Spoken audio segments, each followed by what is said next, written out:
항상 우리는 그 빛과 어둠, 옳고 그름, 그리고 맞고 틀리는 이런 어떤 자기만의 기준적, 객관적인 기준, 이런 것들이 우리에게는 있잖아요.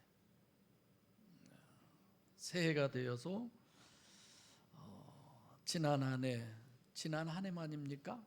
계속해서 저를 도와서 저 역시 예수님이 성령의 역사하심을 따라 하나님의 보내심을 이루셨던 것처럼 함께 여러 가지 일들 속에서 섬기시고 수고하시고 성도 여러분들께 하나님의 은혜가 함께 하시기를 축복합니다.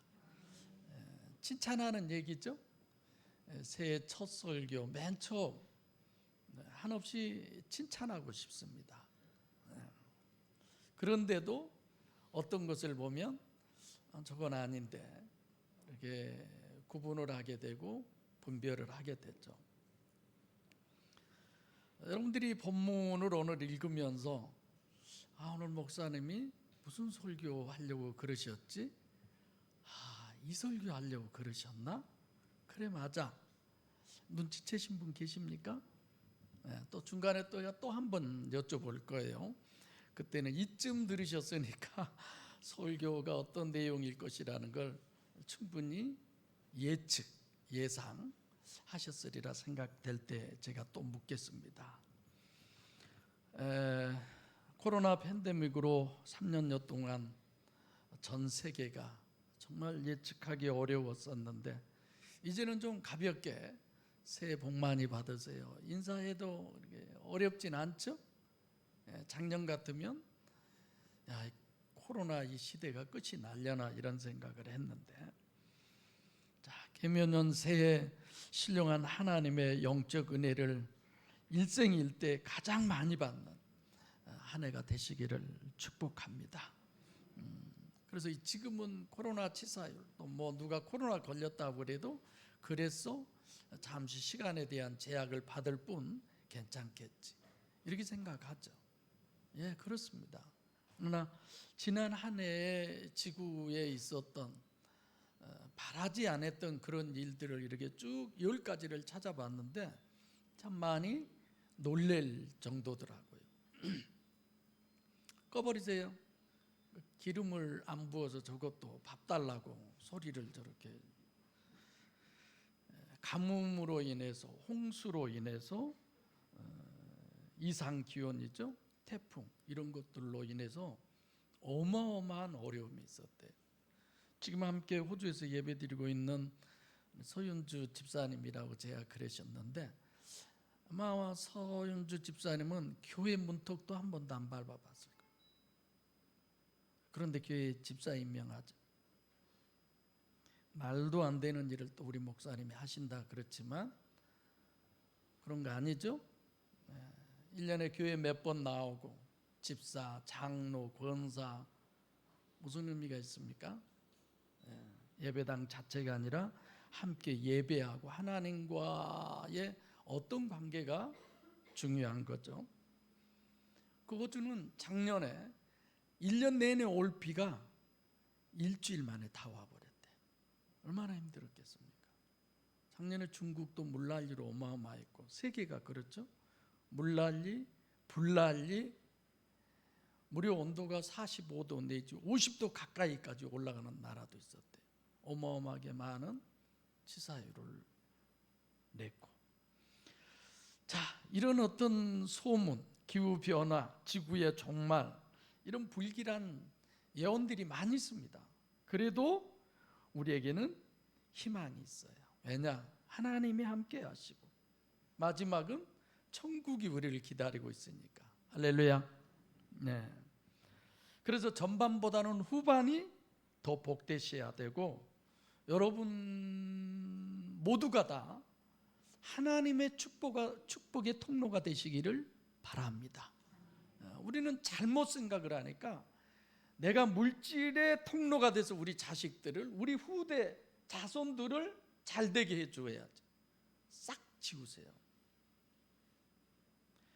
내가 하나님의 축복의 통로가 돼서 구원의 축복을 이루게 하고, 그렇지 않습니까? 우리는 예수 믿는 사람이잖아요. 하나님 믿는 사람이잖아요.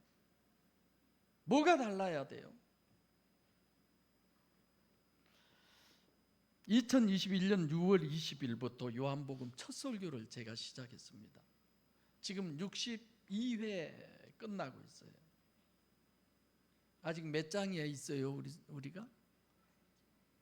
8장입니까? 네. 그래서 우리 목양교회는 그 어느 때보다도 영적 무장을 하고, 금년은 정말 확실하게 하나님의 뜻을 바로 보고 하나님의 뜻을 향해서 바로 갈 수 있고, 그 하나님의 뜻이 우리 각자에게 이루어지는 정말 영적인 그런 한 해가 되시기를 바랍니다. 올해 신년 예배 때 본문을 구약 스가랴서를 제가 왜 선택을 했을까? 여러 가지 고민을 많이 했어요. 그래서 산불에 대해서 설교를 해야 되겠다. 그와 또 반대로 하나님과의 관계에서의 그런 부분의 통로가 다시 열려야 되고 다시 회복돼야 되고 그런 거죠. 우리 카렌다에 보니까 뭐라고 써졌어요? 1월달? 1월달이 큰 주제가 카렌다에 뭐라고 써졌던가요? 뭐 다시 부흥하는 교회던가? 어디에 기준을 맞춰서 그냥 카렌다를 산 거지 우리가 그 기준을 갖는 건 아니잖아요. 그 카렌다를 보면서 우리가 언제 얼마만큼 부흥을 했어? 다시 부흥이 무슨 얘기야? 저 얘기가 혼자 생각을 하죠. 오늘 아침에는 어느 분이 저한테 2023년도에 이런 기도가 이루어지기를 원합니다라고 기도문을 보내왔어요. 여러분들께서 저를 이렇게 축복하는 문자도들 보내오시고, 처음으로 우리 수키 집사님이 저한테 신년 인사였나요? 새해 인사를 보내셨나? 내가 깜짝 놀래고 더불어 너무 좋았어요. 기뻤고. 네. 거기에 보면은 주로 이런 내용의 서두가 시작이 되더라고요. 하나님, 우리에게 고난이나 시련이나 재앙이나 근심 걱정할 일들이 다 풀어지고 떠나가게 해 주옵소서. 아멘을 안 하시네.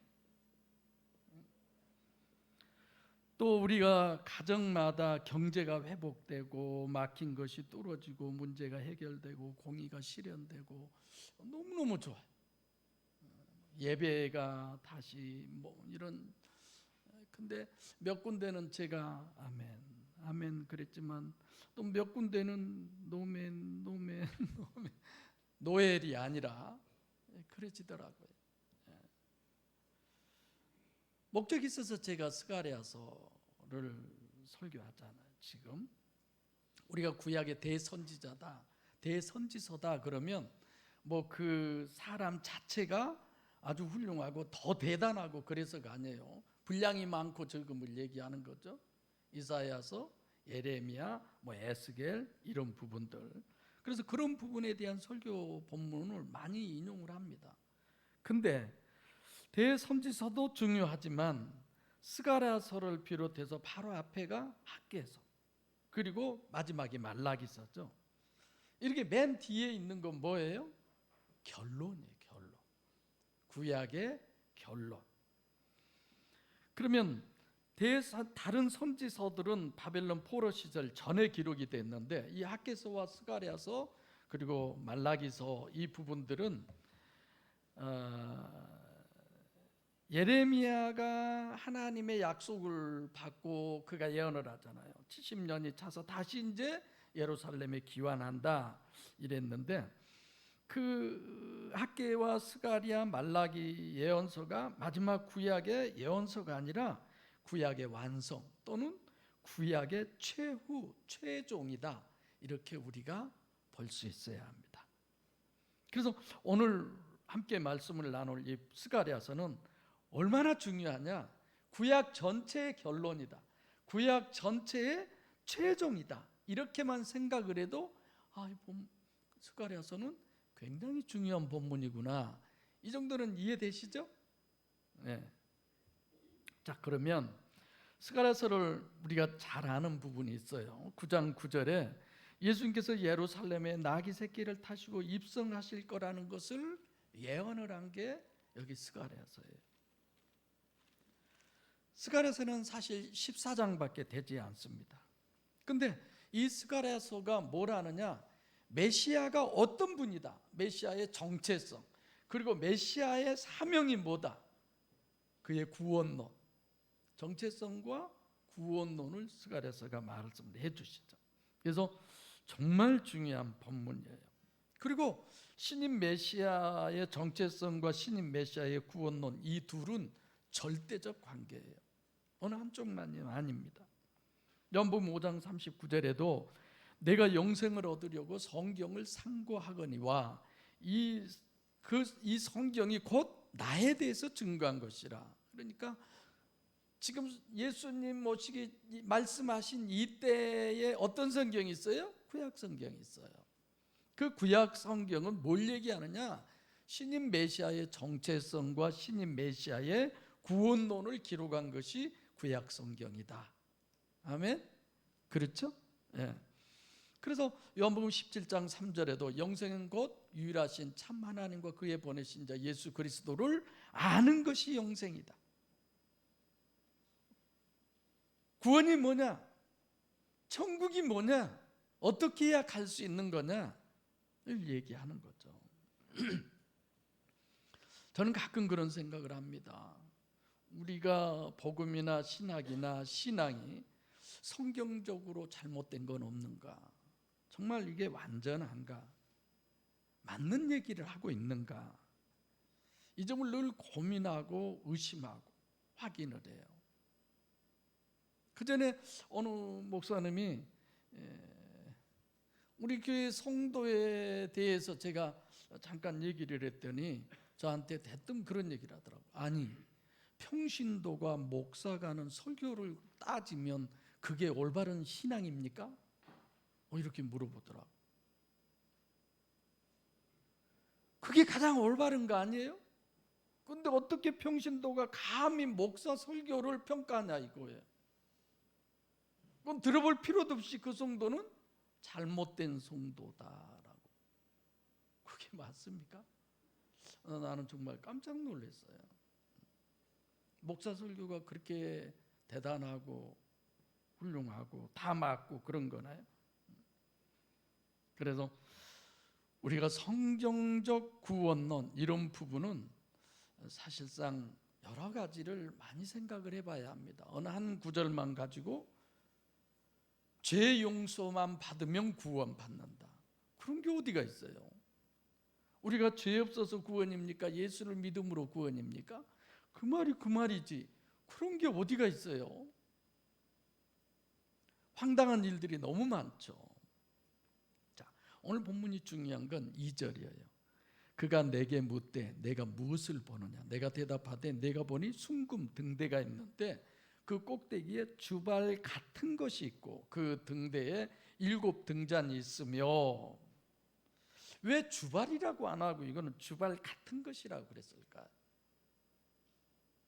자, 길게 다 얘기할 수는 없지만 제가 여기서 또박또박 나누어 볼게요.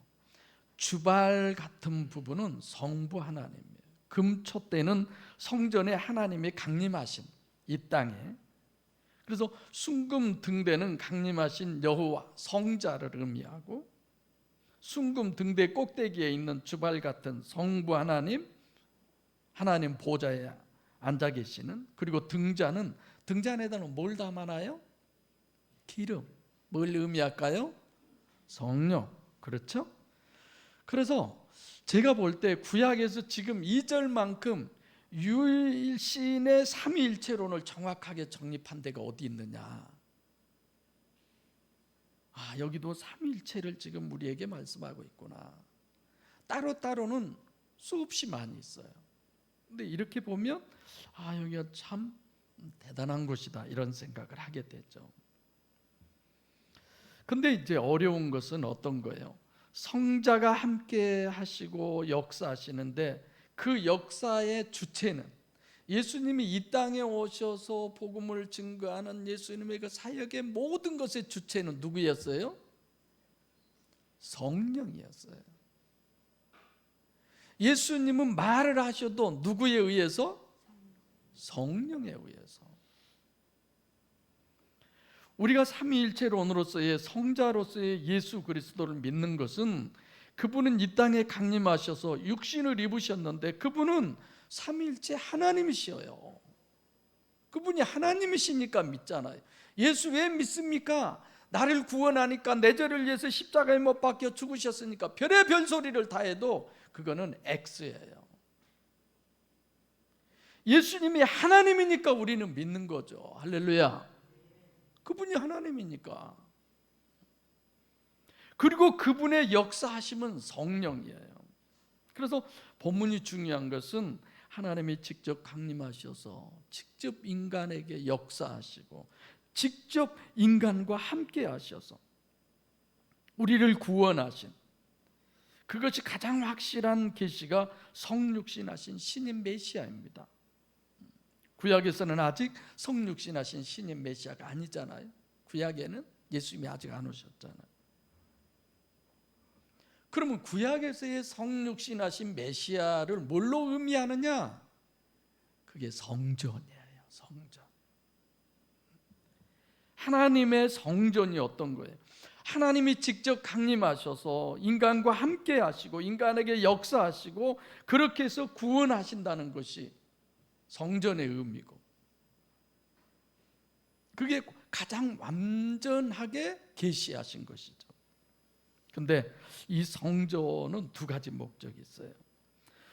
성전은 건물 성전 안에 하나님이 계시는 걸 얘기하는 거죠. 그럼 성전에 우리가 구약에 읽어보면 뭐가 있다고 그랬어요?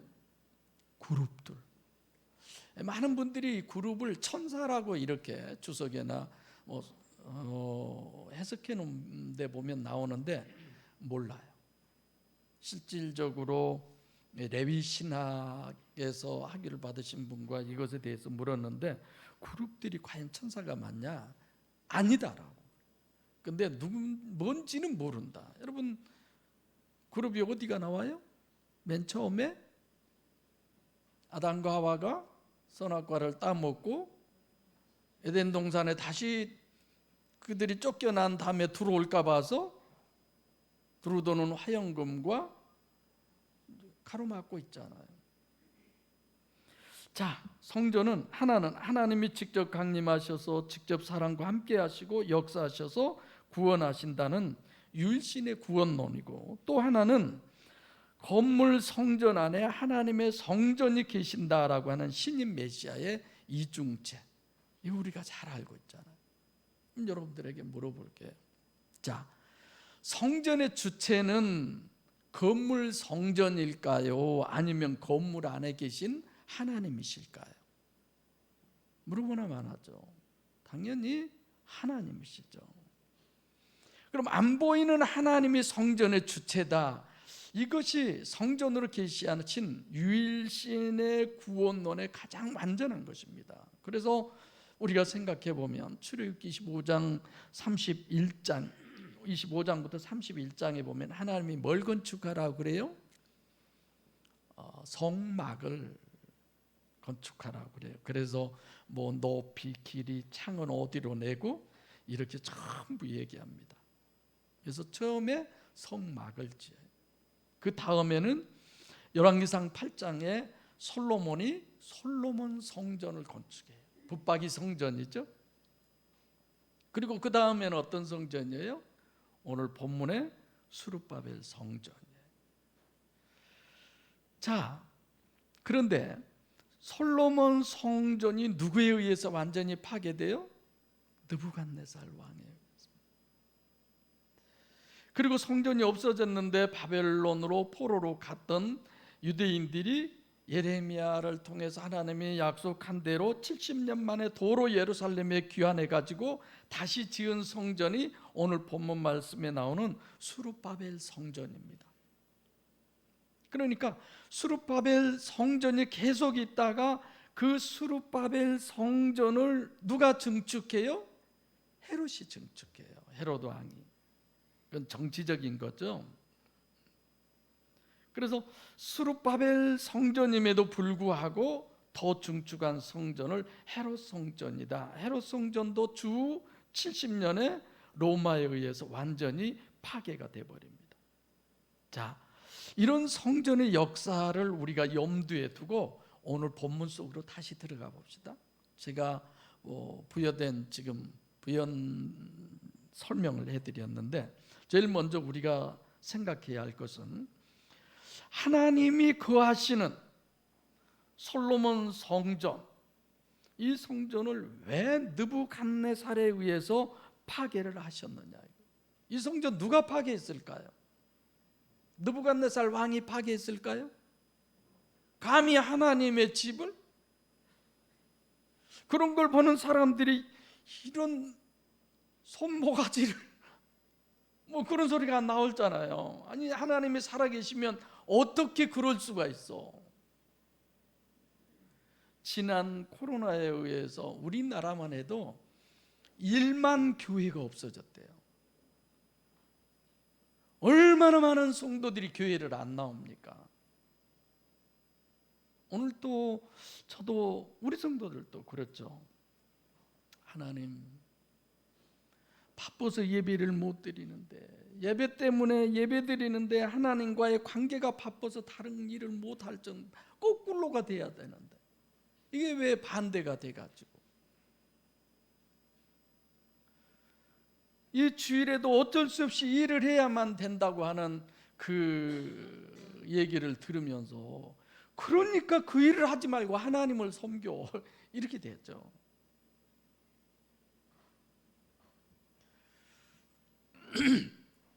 자, 여러분들이 이렇게 생각했을 때 스룹바벨 왕이 아니에요. 하나님이 그 성전 없애버린 거예요. 아멘이죠? 우리는 범사의 그를 인정하잖아요. 하나님이 하신 것인데 왜 그럼 그렇게 하셨을까? 하나님의 집을, 하나님의 성전을, 솔로몬 성전은 유대인의 메시아 대망의 메시아 계시를 하고 있기 때문인데, 성전의 주체는 성전 안에 계신 하나님인데 성전 자체가 신앙이 되어버리는 거예요. 오늘날도 이게 예배당이지 어떻게 이게 성전입니까? 제가 하도 성전 건축 작정헌금 때문에 어떤 분이 고민을 하길래, 그걸 왜 하세요? 작정을 했, 하나님 앞에 약속을 해서 해야 되는데 그 성전 아닌데요. 깜짝 놀래요. 아니, 어떻게, 속으로 나를 쳐다보는 그분의 눈에서 하는 소리가, 당신 목사 맞아? 나한테 그런 것 같더라. 제가 딱 한마디 했어요. 요즘 목사님들이 왜 그렇게 사기를 치는지 모르겠어.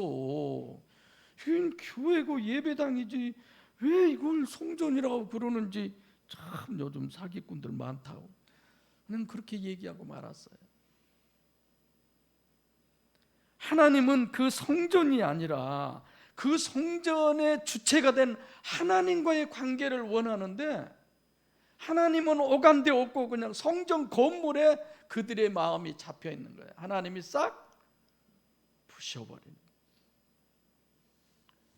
거예요. 하나님은 온데간데 없고 하나님이 주신 그 축복만을 가지고 누리면서 사는, 그건 아니잖아요. 많은 사람들이 아직도 왜 솔로몬의 성전이 파괴되어 버렸는지를 모르고 있어요. 그리고 바벨론 포로로 갔다가 돌아와서 스룹바벨에 의해서 지으신 성전이 스룹바벨 성전입니다. 에스라서 3장 12절에 보면 나와요. 오늘 본문에도 스룹바벨의 손이 지대를 놓았고, 지대를 쌓은 것을 보더니 노인들이, 옛날에 예루살렘 성터를 본 사람들이 대성통곡을 하는 거예요. 왜? 그렇게 어마어마한 하나님의 성전이 다 무너져 버리고 저렇게 시시껍절한 스룹바벨 성전, 이게 말이 되냐, 이런 거죠. 그래서 이 스룹바벨 성전을 헤롯이 정치적 목적으로 더 화려하고 거대하게 건물을 증축하는 거죠. 그게 누가복음 21장, 마태복음 24장, 마가복음 13장 전부 다 나오고, 거기에 예수님께서 성전 파괴론으로 종말론을 계시하실 때 미석으로 꾸미고 뭐 어마어마한, 예수님의 제자들이 오히려 예수님을 향해서 그걸 자랑 삼, 그런 정도였어요. 그것도 또 없애버려야 했잖아요. 왜? 성전 신앙이 됐으니까. 그 안에 하나님이 주체가 아니다 이거예요. 예수님이 주체지 어떻게 예수님의 피가 주체가 될 수가 있습니까? 아니, 성탄절에 태어난 예수가 주체지 어떻게 산타와 뭐 루돌프 사슴이 주체가 될 수 있냐고요. 아예 목사님들까지 산타복을 입고 설교를, 성탄 설교를 하고.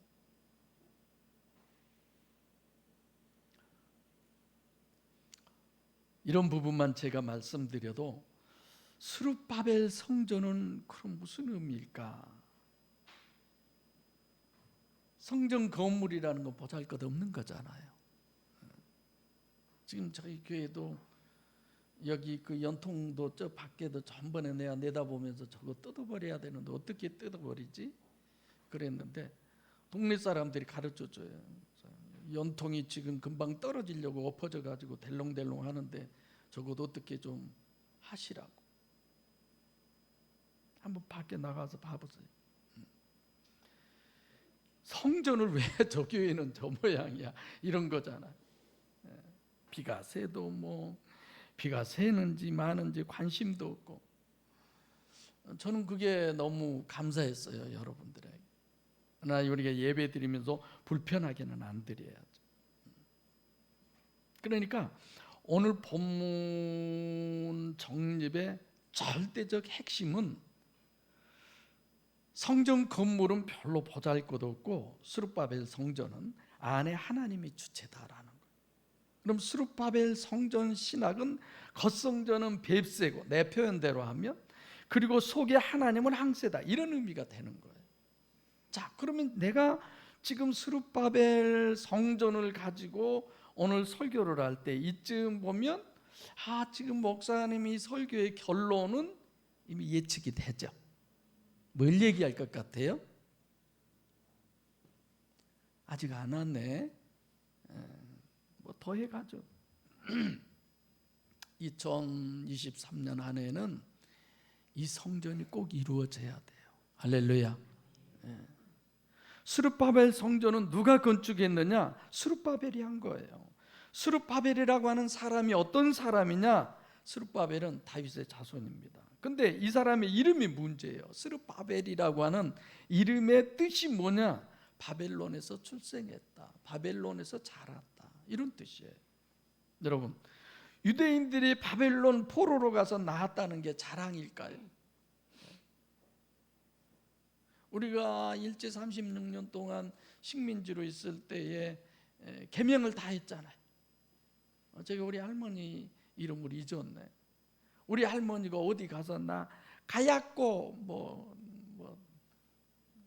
그렇게 이름 하나요? 경자가 뭐 무슨 꼬더라? 템프라 꼬인지 뭔지 모르지만 그렇게 안 하잖아요. 근데 지금 이 사람은 그렇게 한 거예요. 절대로 유대인은 이런 이름을 지을 수가 없어요. 그들은 바벨론 포로에서 태어났다고 자라난 것을 이름이라고 어떻게 지을 수 있습니까? 물론 예수님을 일컬어서 나사렛 예수다, 지역이 나사렛이고 이름은 예수, 이런 거죠. 그래서 내가 이걸 생각해 볼 때 아마 틀림없이 스룹바벨은 다윗의 자손인데 아마 그의 부모들에게 하나님이 역사해 주셨지 않을까. 예수님도 아이의 이름을 예수라 하라고 이름 지어 주었듯이. 자, 이 스룹바벨이라고 하는 사람을 잠깐 설명을 할게요. 겉사람은 스룹바벨이고 속은 사실 다윗이에요. 다윗의 후손이니까. 그리고 스룹바벨이 곧 뭐냐? 스룹바벨 성전이에요. 내가 뭘 이렇게 자꾸 엮어가죠 지금? 그러나 억지로는 아니에요. 본문을 강의할 시간이 없어서 함께 해가는 겁니다.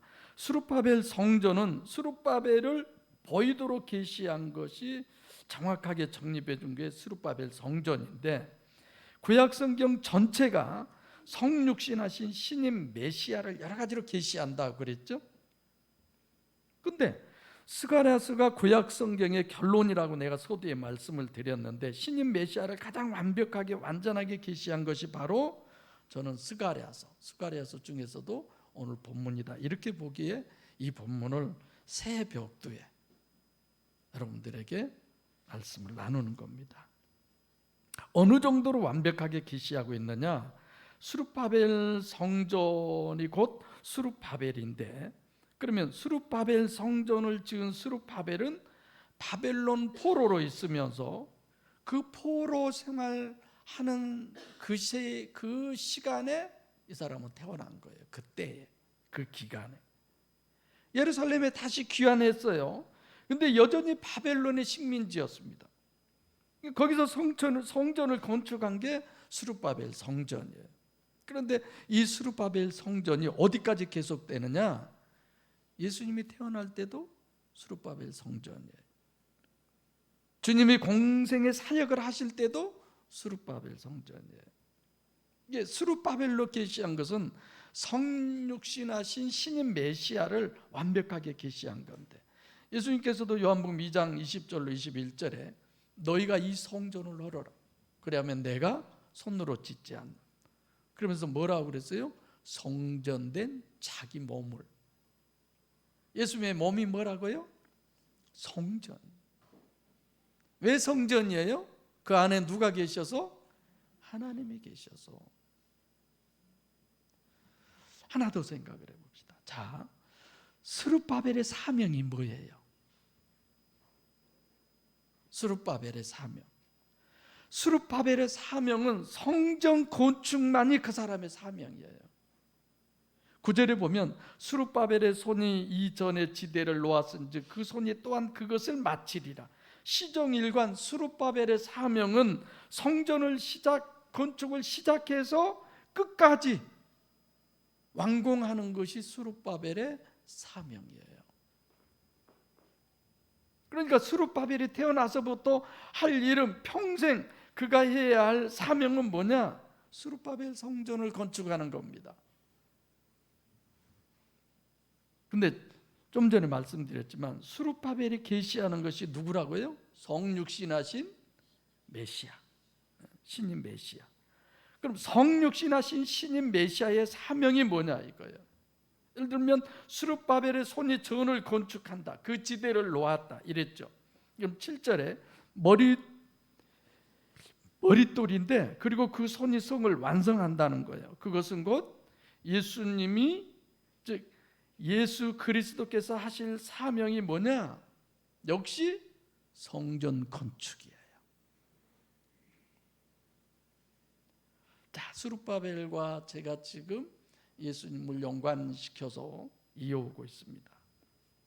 이 점이 대단히 중요한 거고, 내가 이걸 설교하려고 그러는, 지금까지 부연 설명을 해온 거죠. 이 부분만 바로 우리가 알았어도 신인 메시아를 잘못 알거나 신인 메시아의 구원론을 잘못 알거나 엉뚱한 저런 이씨 같은 분들을 보혜사라고 하거나 그럴 리가 없어. 성경을 모르니까 저러는 거지. 자, 근데 문제가 있어요. 스룹바벨의 사명은 건물 성전이에요. 건물 성전을 건축할 사명을 받은 게 스룹바벨입니다.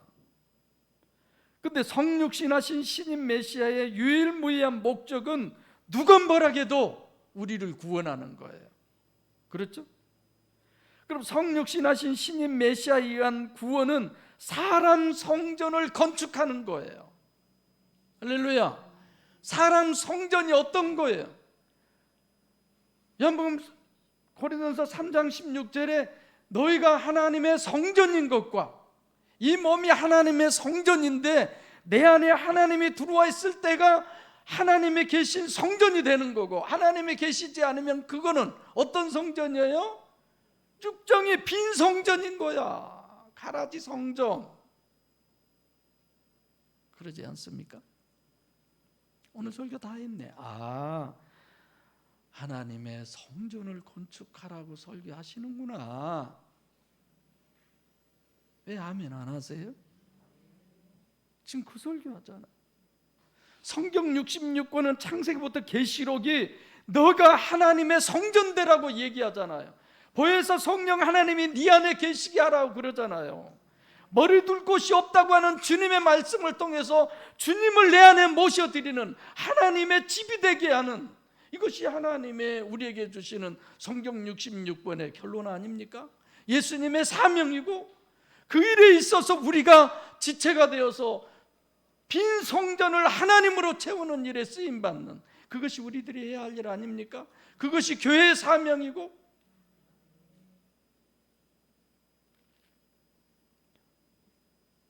이게 성육신하신 신인 메시아의 사명은 사람 성전을 건축하시는 것이 유일무이한 사명이다.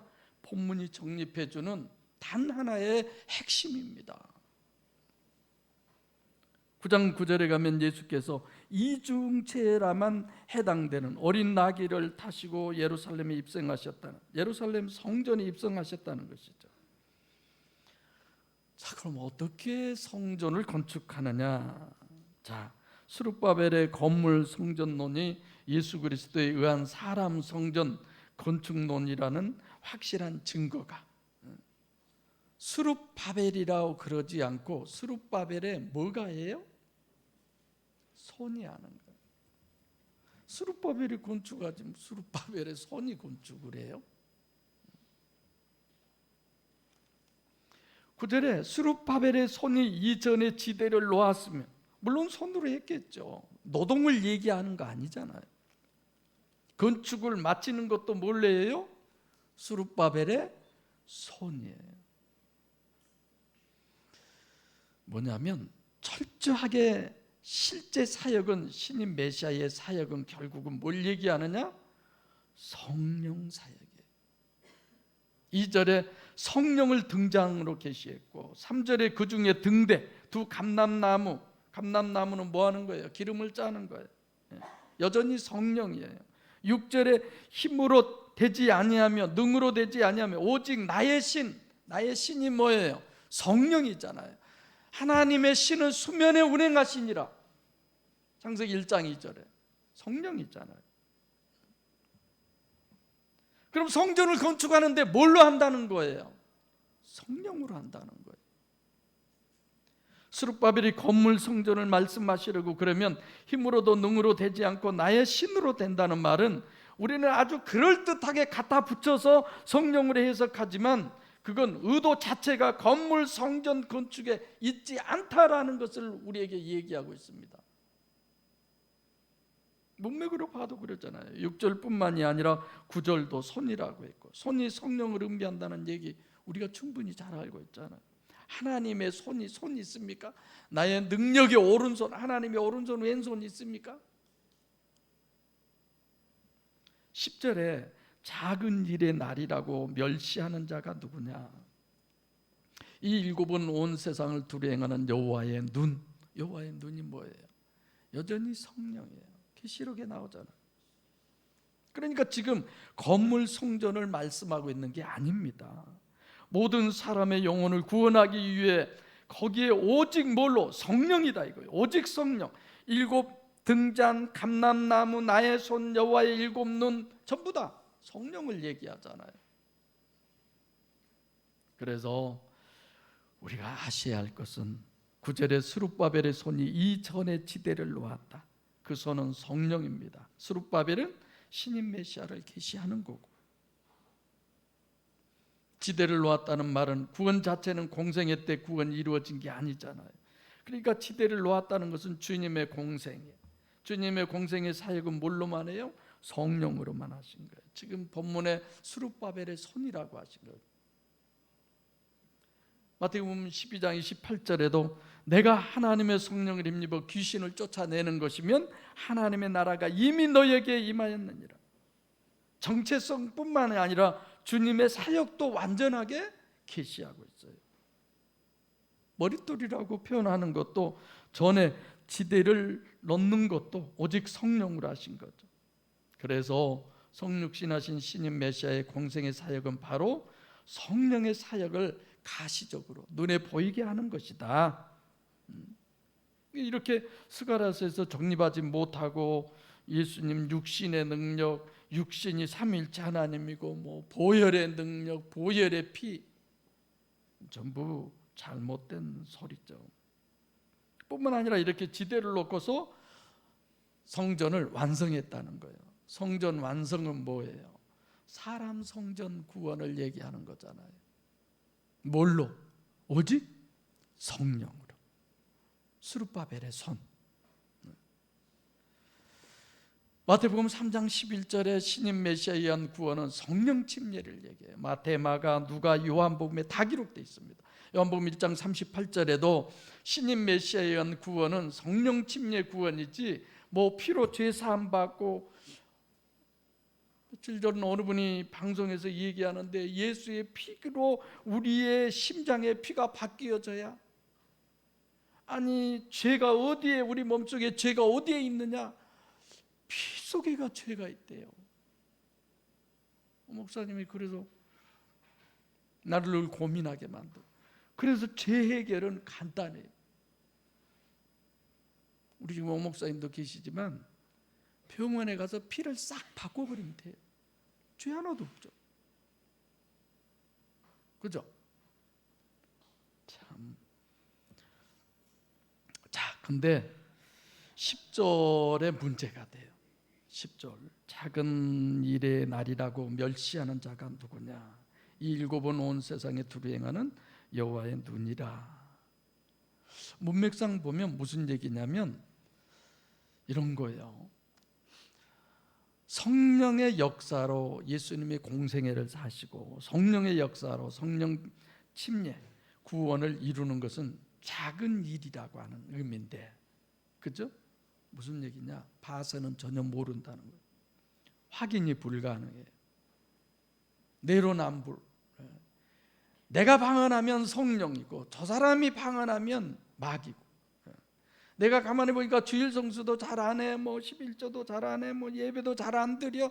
그 사람이 방언하면 아이고 저거 마귀 방언이야. 내가 하는 건 성령 방언. 이런 겁니까? 모르잖아. 성령 방언인지 마귀 방언인지 모르잖아.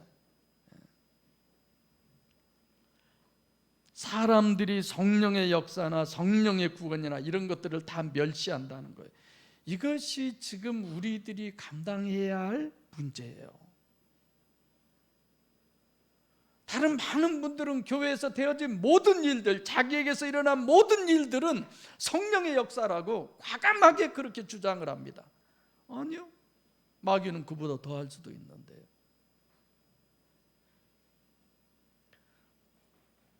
그러면서 다림줄이 바로 스룹바벨의 손에 있다. 다림줄이 뭐예요? 심판을 얘기하잖아요. 너희가 그렇게 무시하는 그 성령이 심판을 한다는 거예요. 요한복음 5장 27절에 예수님이 그러셨잖아요. 인자됨을 인하여 심판하는 권세를 주셨다. 그래서 높은 산이 평지가 된다는 거예요. 오직 성령에 의해서, 성령에 의해서 구원받고 성령의 역사로 되어지는 것은 가시적으로 전혀 확인이 불가능하다는 얘기입니다. 그러니까 사람들이 멸시하는 거야. 너희들 뭐 교회 다닌다고 그래도 뭐 우리처럼 그렇게 예배도 많지 않고.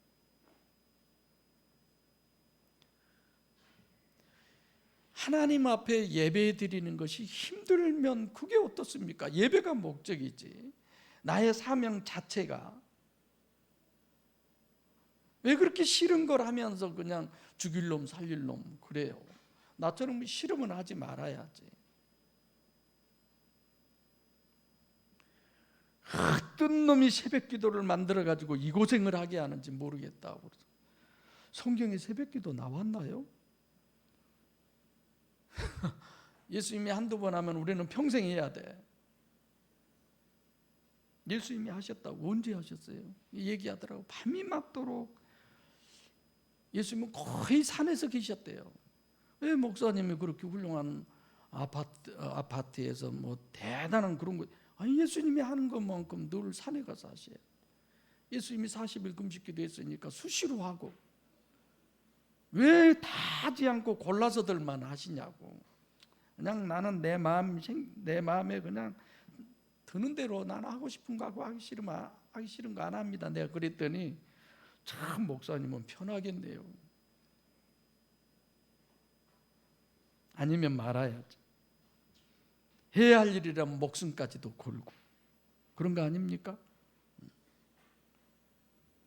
그러니까 봐서는 성령의 역사인지 아닌지 잘 모르니까 무시해버리고 그까짓 것 이래버린다는 것. 제가 영의 실체성을 늘 강조하는 점은 성령은 초월적 존재예요. 전혀 감지하거나 의지나 의식이 불가능하잖아요. 내가 그래서 구원의 확신은 가져도, 아니요, 복음의 확신은 가져도 구원의 확신은 갖지 마라 그러잖아요.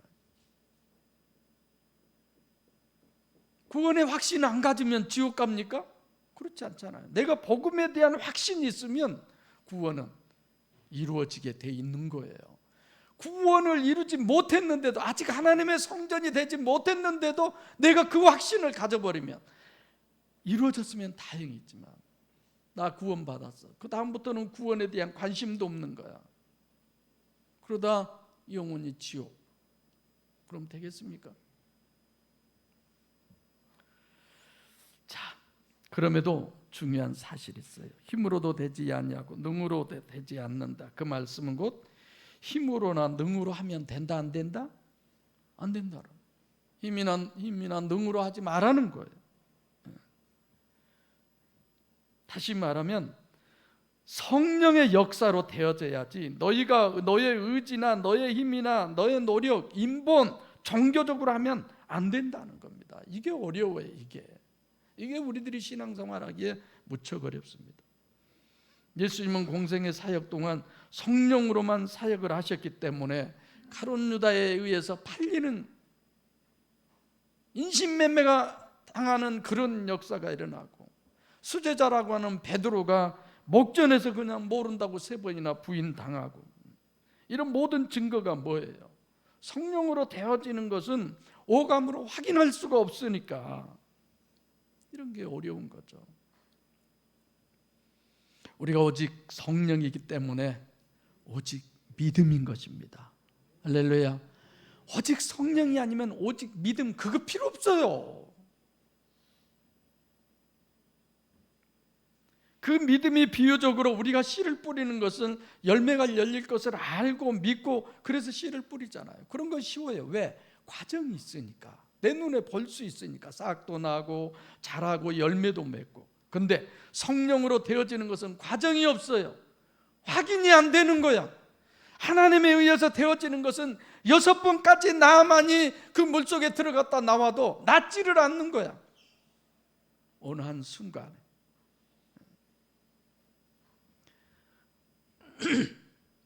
성령의 주체라는 말은 인간으로서는 확인이 전혀 불가능한 것이라는 것을 그야말로 밑 빠진 독에 물 붓는 믿음이 아니고는 불가능합니다.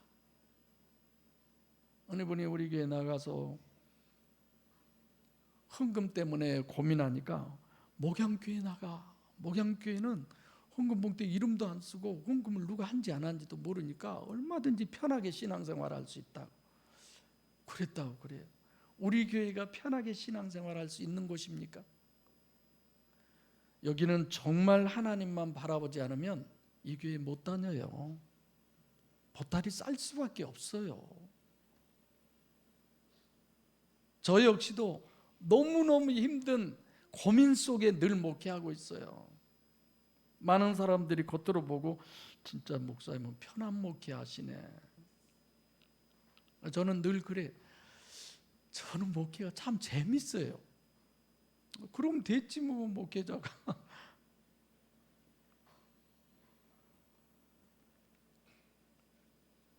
내가 밑빠진 독에 물 붓는 믿음, 결실이 없어.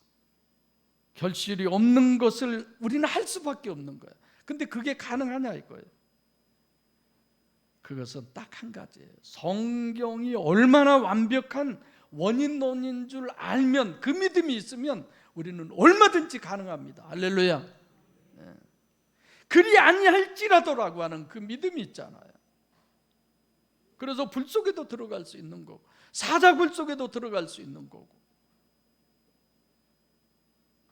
완벽한 성경에 대한 믿음, 성경 말씀에 완전히 무릎을 꿇을 수 있는 여러분과 제가 되시기를 바랍니다.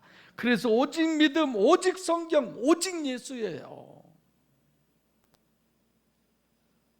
그래야 어떤 결실이 없더라도 버틸 수 있는 거죠. 힘과 능으로 되지 않는다는 말은 힘과 능은 하면 할수록 더 나쁜 거예요. 다다익 악이에요. 악. 다다익 선이 아니라 인본이요, 종교요, 그건 하면 할수록 나쁜 거예요. 그래서 오직 성령으로 되느니라라는 말은 그것 믿고 기다릴 수밖에, 하나님이 하시게 놔둬야지. 왜 우리가 그렇게 하나님이 하시는 걸 방해하고. 저는 뻔히 저가 아닌데 저리 가면 안 되는데 저는 그냥 보고 있어요. 놔두잖아요. 목사님이 좀 불러다가 한마디만 하셔도 알아요. 저도. 그런데도 제가 하지 않아요. 왜? 힘으로 능으로 해서는 되지 않으니까. 할렐루야. 하나님이 어디까지 떨어뜨리시는지 보자. 하나님이 어디까지 끌어내리시는지 하나님이 하시는 거 두고 보는 거죠. 저 사람에게 저 십자가는 부활의 길이니까, 은혜의 길이니까, 고난을 하나님이 물리쳐 주시고 시련을 없게 해 주시고 그런 게 아니라, 주여 이 고난을 통해서, 이 시련을 통해서 하나님과 화목하게 해주시고 하나님이 원하는 그 자리에 서게 해주시고, 이게 우리들이 해야 할 기도잖아요. 여러분은 이 점을 깊이 아시기 바랍니다. 정말 내가 영적으로 세상을 사시고 승리하실 것인지, 아니면 보이는 대로 힘으로 능으로 이 세상을 사실 것인지, 이건 우리가 항상 고민해야 될 일이에요. 밑빠진 독에 물을 붓는 일은 하나님이 거두실 것이지 내가 거둘 거 아니잖아요. 그것은 천국에서 거둘 것이지 이 세상에서 거둘 거 아닙니다. 그것은 영으로 거둘 것이지 육으로 거둘 것이 아닙니다. 하나님의 원리는 이렇게 명확합니다. 영적 역사, 영적 열매는 십자가를 통하지 않고는 없습니다. 불가능합니다. 그러기에 2023년 올해는 오히려 하나님은 부활을 위한, 우리를 위한 준비한 새 힘을 우리에게 주실 줄로 믿습니다. 천국 복음이 이곳에 있고 목양교회가 이곳에 있는 한 하나님은 반드시 하나님의 일을 이루실 것입니다. 성경적 증거, 성경적 논리, 성경적 계시입니다. 그래서 2023년 목양교회에게 있어서는 영적인 해가 되시기를 바랍니다. 그래서 우리 목양 식구 모두 다 영적으로 무장해서 충만하셔서 스룹바벨이 성전을 짓는 것처럼, 예수님께서 성전을 짓는 것처럼 여러분과 제 안에 성전을 지으셔서 내 안에 하나님을 모시는 곳, 임마누엘, 거기에 보혜사가 계시는 곳, 거기에 하나님께서 가장 귀 쓰시고 하나님의 백성으로 하나님의 일을 이루실 줄로 믿습니다. 여러분의 남편이나 여러분의 아내나 여러분의 자녀들의 심령에 2023년 올 한 해에는 성전이 지어지는 축복이 있으시기를 바랍니다. 그래서 육신과 세상을 승리하시고 종말 때 우리 다 함께 주님의 손잡고 주님 앞에 휴거할 수 있는 축복을 내리는 목양교회 모든 식구가 되시기를 간절히 소원합니다. 기도하시죠.